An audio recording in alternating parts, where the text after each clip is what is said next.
Welcome to today's video, guys. Today we're going to show you how to install an extended mag latch into the Ruger 1022. It's super simple. The first thing we're going to do is we're going to take it down.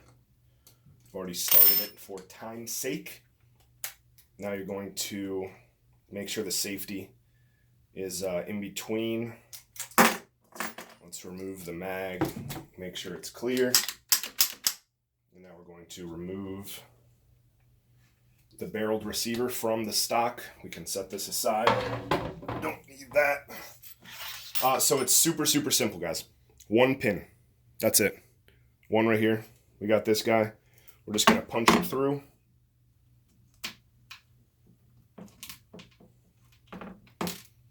Pin comes out.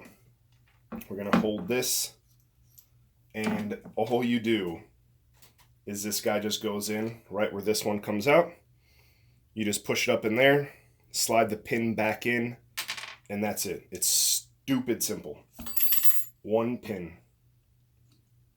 Show the reinstall, make sure everything's lined up. Function check.